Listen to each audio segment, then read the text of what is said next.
Hi ladies, welcome back to Living the Gandy Life. Today I want to share with you guys just another way, another opportunity to school or educate your kids outside the four walls of a classroom. And I just want to show you an example of how we do that. So I know I've shared before in several videos that we love to travel, and I wanted to give you an example of how we traveled to the St. Louis Arch the end of last summer, and how we use that as an opportunity to educate our kids, use that as part of our school, even though it didn't look like a traditional schoolroom, sitting at a desk, doing a worksheet, doing our history, in a textbook or with a worksheet. So I just want to kind of walk you through that. I know that summer is coming up soon, and maybe you are finding that you're going to be traveling through St. Louis, or maybe you're looking for some great one-day trips, or maybe that's your ultimate destination, whatever it is. I was honestly surprised. I know I've shared before, we are from Ohio. We were only 6 hours away from St. Louis, and I was completely surprised. Now granted, that was not our ultimate destination, but we were traveling through, but it made an excellent stop along our way, broke up our trip. We stayed in St. Louis, and we spent half a day at the St. Louis Arch, and it was just an excellent addition to our trip, to add some history, to add an experience, to add just some sightseeing into our trip. And so I wanted to share that with you in case this might be something that you and your family would like to do this summer. It would be a great thing to start planning and getting in the works. So to start off, there are tons of areas of where you can park when you get to the St. Louis Arch, but it's surrounded by a really well-maintained and beautiful park. They have paved sidewalks, lots of beautiful trees, lots of green grass, areas for your kids to run around. And my kids just enjoyed running along those sidewalks from where we were parking to when we were walking up to get into the actual park. And so there's lots of areas where you could walk. You can actually, when you get up to the arch and you can actually walk under it and go around it, you actually can go down some of the stairs, go down by the river. They had, at this point when we were there, they had like a movable helicopter pad where helicopters were coming and going for helicopter tours around the city. So we got to see some helicopters land and take off from that area. They also had a row of food trucks that were just parked there. They smelled delicious. I will say we had packed our lunch just to keep costs low. So we didn't eat at any of them, but they were available for people to eat at if that would be something that you would be interested in trying as well. But ultimately, there just was not a bad place in this park. There were tons of different views and perspectives to get a great shot of the arch. So I would just, if you're gonna stop, save some time to like wander around the park and get different views, different pictures of your family with the arch. We really had great weather while we were there, sunny blue skies, and we just really enjoyed walking around through the park. Now, when you're done doing everything above ground, you actually enter down to the museum as you go like down a little paved sidewalk, and you enter underground to go into the actual arch. Now, one thing to note is that you do need to have a ticket to enter the arch.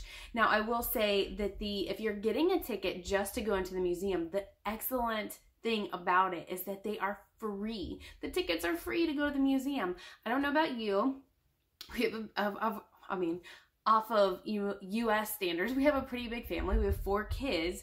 So for us to do different things, we love free. And so the idea of being able to go into the museum and have free tickets, that is excellent. And if you're like us, then you're going to love this as well. The museum was awesome, and it was worth every penny. Even if we had to pay for some of it, it would have been awesome. So that's just one thing. You do need tickets because it is going to give you a timed entry. So when you can enter into the museum. But the great thing is it is free. So you just enter in at that time. You're going to go through security, and then as soon as you go through security, you're basically just dropped off right there at the entrance of the museum. Beyond the museum, they have an excellent bookstore or gift shop. It had a ton of stuff, a ton of books. And you know me, and I love my books. I actually found that I was taking pictures of all of the books that were in this bookstore because I knew that I couldn't buy them all. but I wanted to. And so they have an excellent bookstore, lots of selections, lots of shirts, all the knick-knack things, tons of magnets. We get a magnet wherever we go for that to be our souvenir, our family souvenir of the places that we go.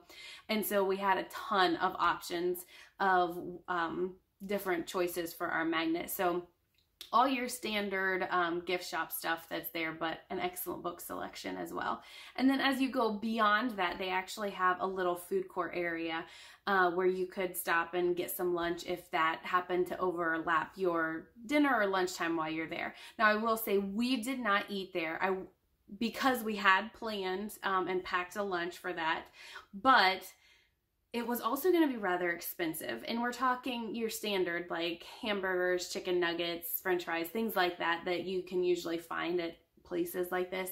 So I can't attest to the quality of the food, but for a family of 6, and my boys eat pretty much, even though they're only 11, 8, and 6, they can eat more than me. So for us, that starts to get pretty pricey. So we had packed our lunch for this adventure. Okay, now backtracking to the museum, it was awesome. It was so well done. They had tons of interactive activities. They had life-size replicas. There was tons of audio, visual, interactive activities for the kids to do. It was just a very well done museum, and it kept my kids' attention. They enjoyed every little stop along the way. It was just very well done.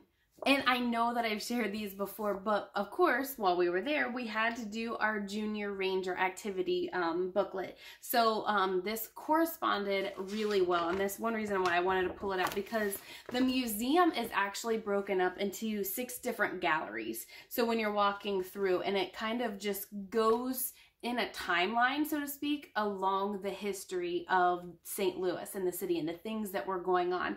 So you started out with colonial St. Louis, and then you started talking about Jefferson's vision as far as expanding out west and, you know, into the Oregon Territory. And then you have like this area talking about Manifest Destiny, how they're continuing to expand out west. Then you have the riverfront era. I think that was an area where they talked about where people would get their wagons and all their supplies and get that ready to transport out west, whether it was on the Oregon Trail, the California Trail, or the Mormon Trail, all those different trails. It had like a replica wagon and all the barrels, and would show what the water looked like, and they would fill the barrels with water, and it would be murky if it was sloshed up. I mean, it was just a lot of like interactive things. They had pieces of broken china that had been in there, and just lots of different things for people to see, different instruments and tools and things that they would have taken along with them. So lots of just great things for the kids to see. And then it took us to the New Frontiers, and then had a really cool section about the history of building the arch and how the architect was chosen, and the different stages that they went in, and all the people that were involved. And it was just a really cool one to see as well, like small little models of the arch and the math behind determining how wide the base had to be and how tall it was going to be.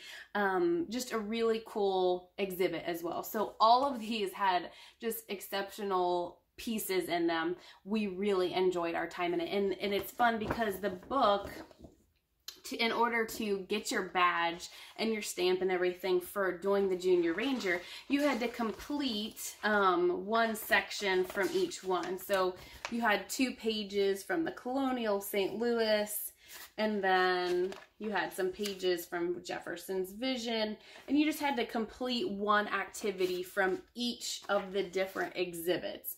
And so they were all different and broken up, but we did at least one thing from each section. So it was really cool. Teaching a lot of history, lots of activities, lots of questions that it was bringing up with the kids. So if you're there, I mean, the museum's free, the Junior Ranger program is free. Definitely grab one of these. Even if you can't finish it, you can always take it back with you and finish it on your own time. You can always send it in. They'll mail you your badge. I can attest to this because we have had to do that before, and they will get it to you. It might take a little while, but they will get it to you. So you can do the museum for free, but going up into the arch is a little different. So if you want to go up into the very tip top of the arch, you can, but it does require a separate ticket, and that ticket is not free. So that's something to consider. You can always go and not go up. However, if you're there and you have the funds available to you, I would highly suggest going up if that's something that you and your family would like to do. I do want to give you a couple of just like tidbits on it of things to maybe consider if you're debating on going up. One, it does cost. So adults range anywhere from $12 to $16. And I think it was just varying on whether or not it was a value day or a high traffic day or just a regular day. So they kind of had three little stepstones of where it could fall, whether it was probably one of their days that usually doesn't see a lot of traffic versus one of their more busy days. So depending on when you're going, weekend, weekday, summer versus, fall or something like that, the prices will vary. So again, adults vary from 12 to 16, and then children vary from 8 to 12. So that's just something to take into consideration. Again, we have a larger family, the cost is going to be more expensive, but we did enjoy going up. We would have considered it to be worth it, even paying that extra cost.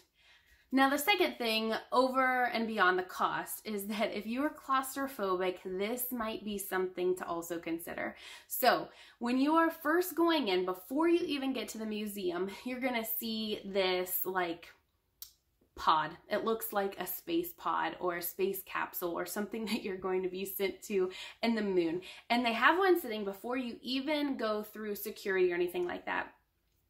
I would suggest going and sitting in it. The little pods or capsule or whatever you want to call it, the tram, whatever you want to call it, that you're riding up in to the top of the arch is small. Very, very small. It has 5 seats, but you will be sitting shoulder to shoulder with the person next to you. There's not a lot of room. And it kind of looks and feels like a little ball.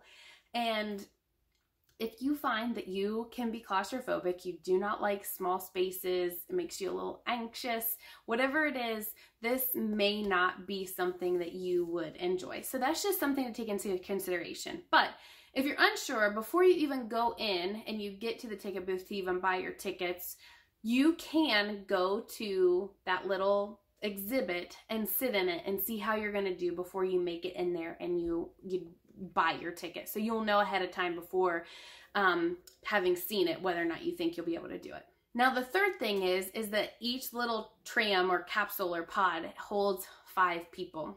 So we have 6 people in our family, and no, you cannot just sit a little 4-year-old on your lap. They won't allow it. So we had to break up 3 and 3 into different pods. It was no additional cost, but that is one thing to know. If you have a larger family, maybe you have 11 people in your family or 11 people traveling together and someone's going to have to ride by themselves. That's just something to think about as far as how many people or how you're going to split up ahead of time, just to keep that in mind. Maybe one parent doesn't want to do it, yet you don't have enough room for all of the kids. I just wanted to make that clear. We did have to split up. I will say I am afraid of heights, so I was a little nervous. So I took my 2 most confident kids, or at least my most confident kid, in doing this, and he was kind of with me instead of maybe giving me my more nervous kids, because I was already nervous going up because I am terrified of heights. So just something to keep in mind when you're planning this.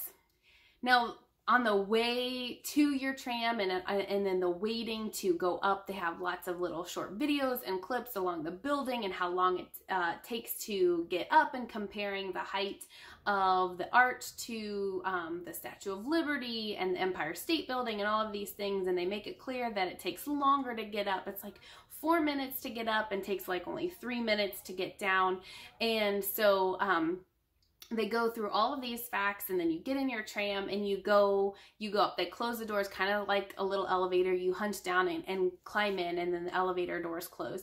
And it does rock a little, and it does kind of make some clicking noises.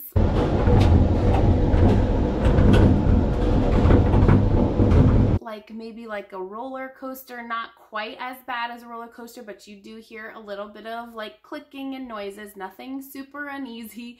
But the elevator doors do have windows. So you're not seeing outside of the arch, like you're not looking out over the city, but you do see the stairs and the railings and the inside of the arch, the stairs that would be used for maintenance or anything that they needed to climb all the way up to work on the inside of the arch.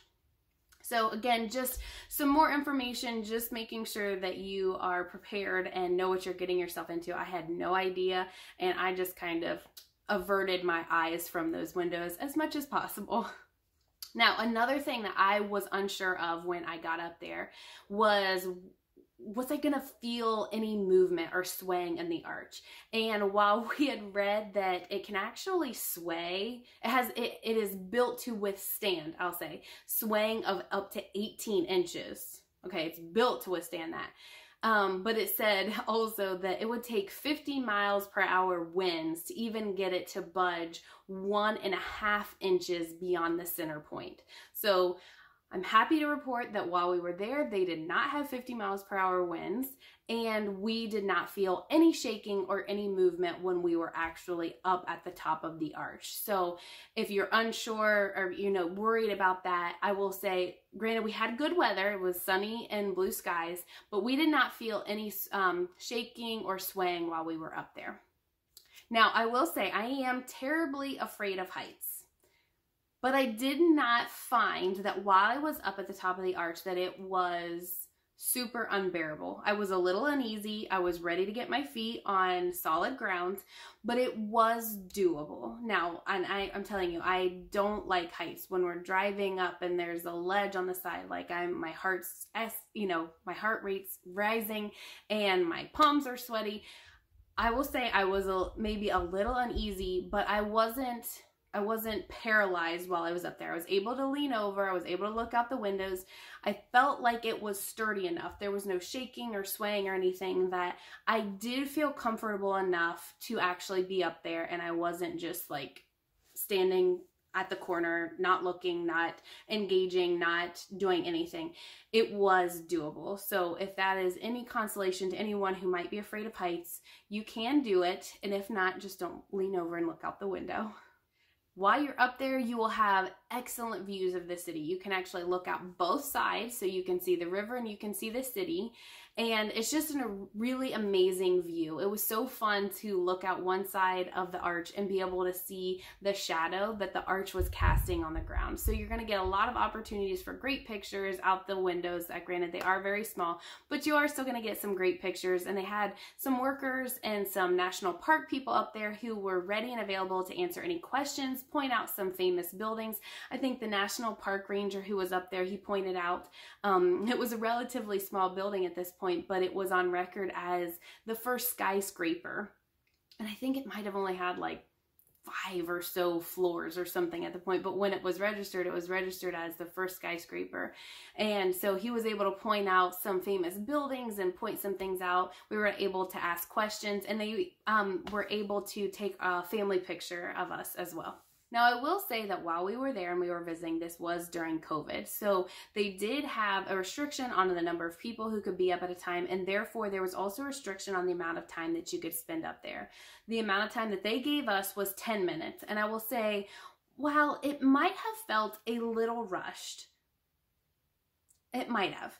But at the same time, there's not a whole lot more to do up there, if that makes sense. So we felt kind of rushed to maybe get our pictures and to look around and to see everything, but at the same time, we wouldn't, if anything, maybe 5 more minutes, it wouldn't have been anything.